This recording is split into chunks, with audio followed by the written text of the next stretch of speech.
ሰላም ክቡራት ተኸታተልቲ ሊሎ ቲቪ ከመይ ፀኒሕኩም ሓንቲ ሕፅር ዝበለት ሒዘ ናይ ሓራ መሬት እያ ምሳኹም ክፀኒሕ እንታይ እዩ ዝብል ዝሓውና ናይ ሓራ መሬት ዝተፈላለየ ካብ ሓራ መሬት ዝተፈላለየ ኣጀንዳታት ከም ዝተውሃቦ ካብኡ ነቲ ቦታ ስለ ዘይተቐበለ ንማእኸል ናብ ትግራይ ከም ዝተመልሰ ገለ እዩ ዝገልፅ ስለዚ ገፆም ተሸፊኖም ከምዚ ገይሮም ዝረኽቡና ከምዚኦም ዝብሉና ጀነራላት ክተሉ ያ እንድሕሪ እንታይ ዳ ደልየ ኸ ሓደ ሕጂ ናብቲ ሕሶቱ እንዲየ ክመፅእ ናብቲ ምቅላዕ እያ ክመፅእ ናብቲ ዘይተባህሎን ዘይገበሮን ተባሂልዎ ተባሂልን እንዳተባህለ ዝዛረቡ ዘሎ ናብኡ ክመፅእ ካልኣይ ነገር ንበዓልካ ናኻ ተስታሲ እንታይ እዩ በሪሁ ዝረኽበካ ገፁ ተሸፊኑ ክረኽበካ እምበር ሓደ ሕሶት እዚ ቁፅሪ ሓደ ገፆም ተሸፊኖም ዝረኸብዎ ነገር የለን ኣብ ሓራ መሬት ብፅቡቕ ኣቀባብላ ተቐቢሎሞ ነዚ ሰብ እዚ ኣብኡ ምስቶም ብፆት ነይሩ እዩ ካልኣይ ነገር ላዕለዎት መራሕቲ ቅተሉ ተባሂልና ኢና ተለኣይኽና ገለ ኢሉ ነዚ ተትሪእዎ ነብሱሲ ብስቡስ እዩ ክለኣኽ ኣይኮነንሲ ኣነ ምካሕ ኣይኮንኩም ዘለኹ ኮፍ ኢልካ ክትኣልየ እውን ኣይከኣልን ስለዚ ነዚ መን ክልእኾ ኢልኩም ሕሰቡ ሕጂ መን ክልእኾ ኣነ ንዕቑ ኣይኮንኩም ዘለኹ ተሓፈሻዊ እየ ዝለኣኽ ኣይኮነን ዝእለ ሰብ እዚ ሰብ እዚ ሓደ ናብ ሕሰብዎ እንደስኹም ሓደ ናብ ኣዝዩ ፅፉፍ ኦፕሬሽን ትልእኾ ወታሃደር እኮ ንዓኹም ከመይ ገይሩ ጠፋእኩም ከመይ ገይሩ ጠፋእኩም ኣብ ሓራ መሬት ትግራይ ዘለዉ ሪኢኹሞም ኢኹም ምስ ቀላፅሞም ምስ ሓይሎም ምስ ወንኦም ምስ ኩሉ ነገር እዮም ኖ ስለዚ ከመይ ገይሩ ነዚ ነብሱ ከኣሊ ዘይከኣለ ትልእኽ ሓራ መሬት ትግራይ ከመይ ጌራ ሕሰብዎ ዶ ሕጂ ባዕልኹም ከዓ ማዝ ክነመዛዘን ክክእል ኣለና ኣብ ስታሊን ሚድያ ስለ ዝመፀ ኣብ መድህን እዛ ባ መናሽ መሰ ናይቲ መብራህቱ ሼር ስለ ዝበለቶ ቶም ዕሱባት ንሶም እንዲኦም ሃይለ ደደቢት ስታሊን ገብረ ስላሴ መድህ እዛ ሰናይት መብራህቱ እዚኦም ተን ቀዳሞት ተፀዋዕቲ ሚልዮናት ተኸፈልቲ እዮም እዚ ነዚ ቆልዓ እዚ እንደምንም በትያ ረኺቦም እንታይ ገይሮሞ ኣወራርዱን ከምኡ ነይሩ ክኸውን ይኽእል እዩ ንሓራ መሬት ትግራይ ክወርድ ከሎ ብከምኡ ልኢኾሞ ባይዘወይ ሓራ መሬት ትግራይ ብጣዕሚ ምሻለካ ፅጋበኛታትን ንዕቐት ኣለዎም በቃ ከምኡ ማንን ክደፍረና ኣይክእልን እዩ ምስ ሓይልና ኣና ስለ ዝብልዮም እምበር ጨቋኒት ህወሓት ዘይትገብሮ የብላን ስለያ ከምዚኦም ክትሰድድ ትኽእል እያ ግን ኩሉ ነገራቱ ብጥንቃቐን በቃ ብጣዕሚ እዮም ዝንዕቖም ንናይ ህወሓት ኣካይዳ ብጣዕሚ እምበር እዚ ኩሉ ሰራዊት ሕጂ ኣነ ሕጂ ሓደ መዓልቲ ክሰርሖ ከለኹ እቲ ዜናታት የሰክፈኒ እዩ ክንድኡ ዝኣክል ሰራዊት እቲ ሓይሊ ናይ ሓራ መሬት ትግራይ ከይጉዳእ ይፈርሕ ከይጉዳእ ፍርሕታት ይመፃኒ እዩ ግን ንዕቐት ኣሎ ኣብ ሓራ መሬት ትግራይ ርእሰ ተኣማንነት ኣሎ ምንም ኣይገብሩን እዮም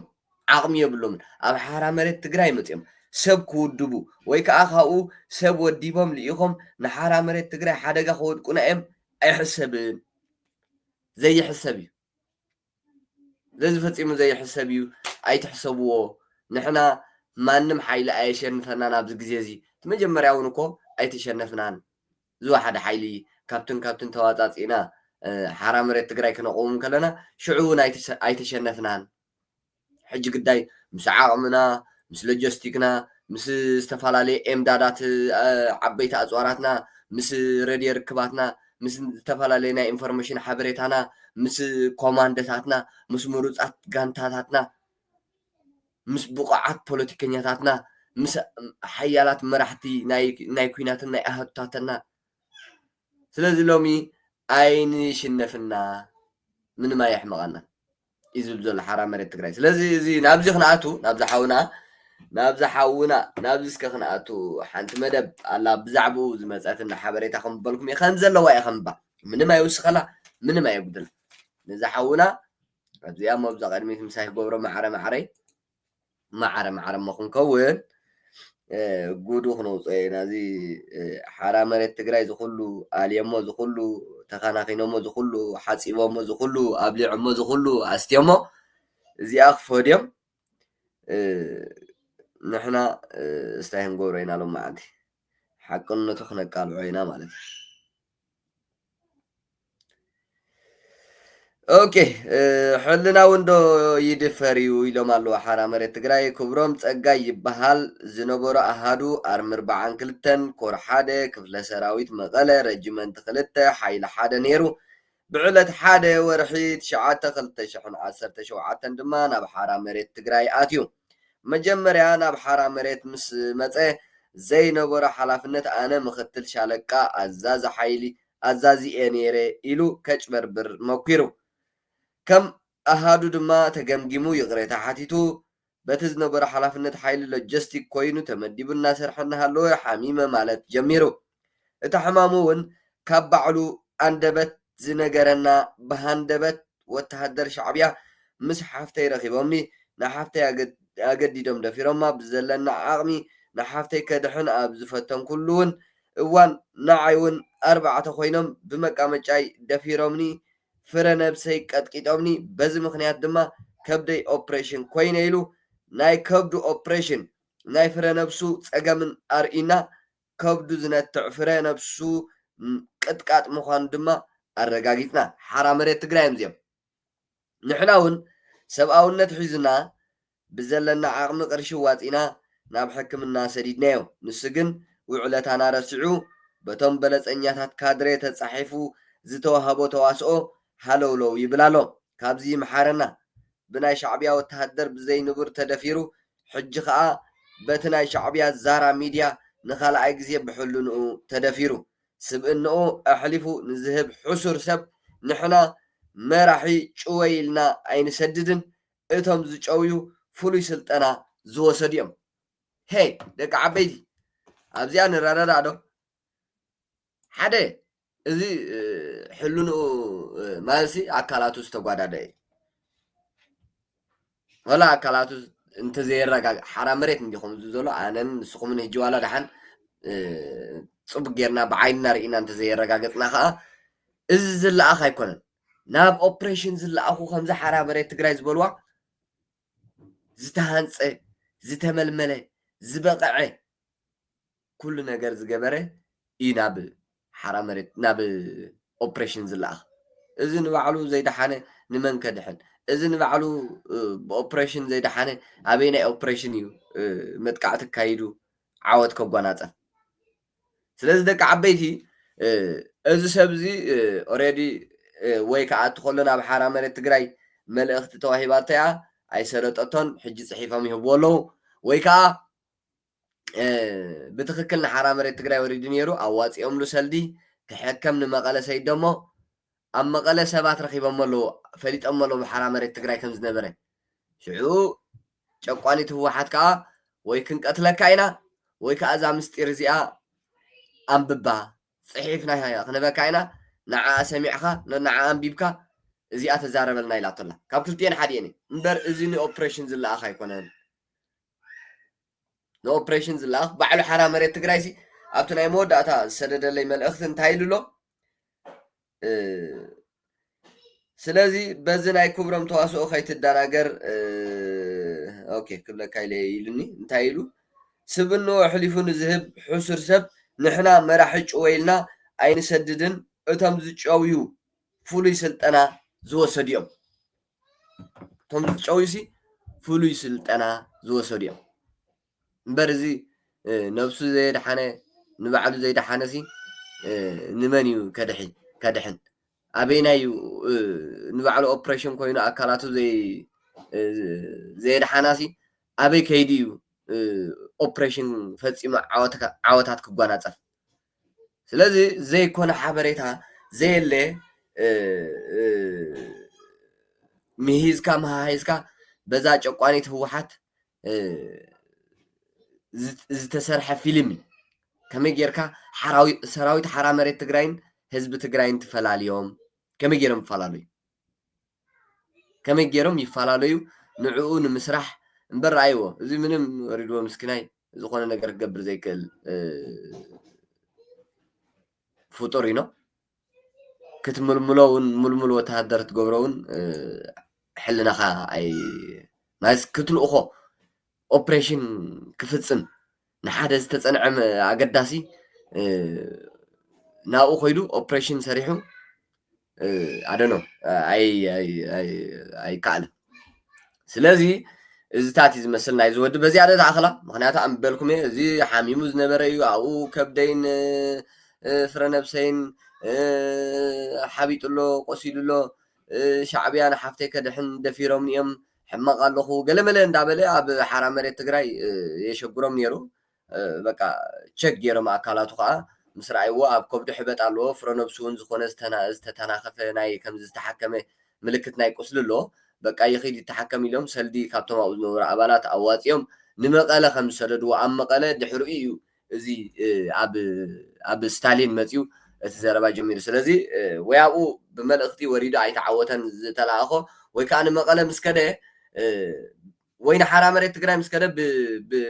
ንሓራ መሬት ትግራይ ብህወሓት በዛ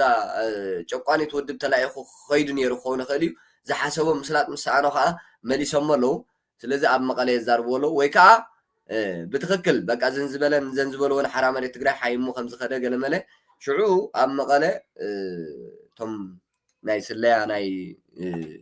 ደብረ ፅንተት ናይ መንጀሪኖ ንሶም ረኺቦም ወይ ህንቀትለካ ኢና ወይ ከዓ እዛ ፅሕፍቲ እዚኣ ኣብ ሚድያ ቀሪብካ ኣንብባ ኢሎም ኣለዉ ሚድያ ቀሪብካ ኣንብባ ክብልዎ ከለዉ ዛራ ሚድያ ማለት ስታሊን ናይ መንጀሪኖ ናይ ደብረ ፅንተት ናይ ጉጅለ ኣደመ እዩ ሰናይት መብራህቱ ንመንጀሪኖ ቀረባ ዓፅመ ስጋ እያ ኣብ መቐለ ከመይ ዝበለ ናይ ሓሽሽን ናይ ሽሻታትን ገለመለን ባዕላ ዓወንወን ትብለሉ ቤት ኣለዋ ሰናይት መብራህቱ ሃይለ ደደቢት እውን ማልያ ዘይብሉ ሰልዲ ዝኽፈል ናይ ባዕሉ ቴሌቭዥን ዝወነኑ እዮም እዚኦም እዮም እቶም ልኡኻት ናይ ህወሓት ዝበሃሉ ስለዚ ካብዚኦም ኣብ ሓዲኦም ዝቐረበ ዝኾነ ነገር በቃ ዝኾነ ነገር ኣላታ ማለት እዩ ስለዚ ዝወዲ እዚ ኣብ ዛራ ሚድያ ቀሪቦሞ በዓል ሰናይት መብራህቱ ከዓ ሸር ብሎ ኣለዋ እቲ ሓሶት ከዓ ነጋልፆ ኣለና ኣይኮነን ሓራ መሬት ትግራይ ንከምዚኦም ኦፕሬሽን ገብሩ ኣይልእኽን እዩ ካልኣይ ነገር እዚ ሰብ እዚ ብሻዕብያን ብገለመለን ኣካላቱ ዝበስበሰ እዩ ሕማቕ ሪኦም ሓራ መሬት ትግራይ ኪዳ መቐለ ተሓኪምካ ሓዊኻ ፀሪኻ ምፃእ እዮም ኢሎም ሰይዶሞ ስለዚ እዚኣ ትመስል ናይ ዝሓውና ንእሽተይ መብርሂ ብዙሕ መብርሂ እውን ኣየድልያን እኳ በቃ ዋላ ሓንቲ እዚ ዝኾነ ተን ዝዛረበን ፍሉጣት እየን ዘይእመና ነገራት እየን ሓራ መሬት ትግራይ ከዓ ብዙሕ ታሪክ ኣለዎ ብዙሕ ነገር ፈፂሙ ኢሉ እስታይ ገበረን ሕፅር ኣቢሉ እዚ ሰብ እዚ ከምዚኣን ከምዚኣን ከምዚኣን እዩ እዚኣ በቃ ገለ ኢሉ ኣብ ክሳብ ጨርቂ ገይሩ እዩ ሓበሬታ ኣውፂኡሉ ሓራ መሬት ትግራይ ሰማዕኹማስ ስኢላ ፍኹስ ዝበለት ሓንቲ ምንም እስታይ ዘይብላ እያ በቃ እታ ዝነበራ ከመይ ከመይ ገለመለ ንክትገልፀን ኣብዚ እውን ዘሕፍራ እየን እተን ተግባራቱ ናይ ዝወዲ ኣብ ሓራ መሬት ዝነበራ ተግባራቱ ስለዚ ብከምዚ ንረዳዮ ብዙሕ ስታይ የለን ካልእ ብዙሕ ሰብ እዩ ንሓራ መሬት ትግራይ ዝኣቱ ዘሎ ሕጂ ከማንስ ላዕሎት ሓለፍቲ ዝርከብዎም ብርክት ዝበሉ ናብ ሓራ መሬት ትግራይ ኣትዮም ኣለዉ ተጋዳላይ ካሕሱ ኣሎሙ ናይ ኣርሚ ሰብዓ ሓይሊ ኣዛዚ ኮማንዶ ሻለቃ ሓድሽ ወልደ ገብርኤል ኣርሚ 13 ኮር 131 መረጃ ሓላፊ ዝነበረ ዞባ ሰሜን ምዕራብ ፀጥታ ሓላፊ ዝነበረን ናብ ብፆቶም ናብ ሓራ መሬት ትግራይ ኣትዮም ኣለዉ ስለዚ ዌልካም ሓራ መሬት ትግራይ ብዙሕ ሰብ ይዝዕቦ ዘሎ ብከምዝታት ድሓር ኩሉ ግዜ ንነግረኩም ኢና እዚ ሓይሊ እዚ በቃ ናይ ጥፍኣቱ ደረጃ ክበፅሕ ከሎ ናይ ጥፍኣቱ ወቅትታት ክቃላቀሉ ከለዉ ኩሉ ዓይነት ነገር እዩ ዝገብር ስለዚ ጉጅለ ደብረ ፅንተት ጉጅለ ዕንክሊል ጉጅለ መንጀሪኖ ጉጅለ ኣደመ ኩሉ ነገር እዮም ዝገብሩ ዘለዉ ኮመን እዚ ተፀበይዎ ብዙሕ ነገር ክገብሩ እዮም ደቂ ኣንስትዮ ወረ ከምፅኦም ይብል ነይሩ በልኒ ህወሓት ደቂ ኣንስትዮ ኣብ ሓራ መሬት ትግራይ ነይረን ተባሂለን ተዓሚፀን ተደፊረን ኢላ ፊልም ክትሰርሕ ይብል ነይሩ በልኒ እዛ ድራማ እዚኣ ክትሰርሐ ሓዝዋ ሎሚ ዕለት ክንደይ ሎሚ ዕለት ኣደኖ ብፈረንጂ ዕለት 18 እዩ ወርሒ ሰነ እዩ ሓዝዋ እዚኣ ኣነ ብለኩም ኣለኹ ኣብ ክልተ ህወሓት ደቂ ኣንስትዮ ኣብ ሓራ መሬት ትግራይ ነይረን ኢላ ባዕላ ደፊራ ባዕላ ሰሪሓ ባዕላ ኩሉ ነገር ጌራ ኣብ ሓራ መሬት ትግራይ ነይረን ተደፊረን ንህለዋኹም ኢሎም ኣብ ሚድያ በዓል ስታሊን ከቕርቦን እዮም ወይ ከዓ ኣብ ካልእ ሚድያ ዋላ ኣብ ትግራይ ቴሌቭዥን እውን ክቐርባ ክእላ እየን ኣብ ሓራ መሬት ትግራይ ዝነበሩ ዝደፈርዎን ኢሎም ደቂ ኣንስትዮ ከምፂ እዮም ቆልዑ ንኣሽቱ ከምፂ እዮም ተደፊረን ኢሎም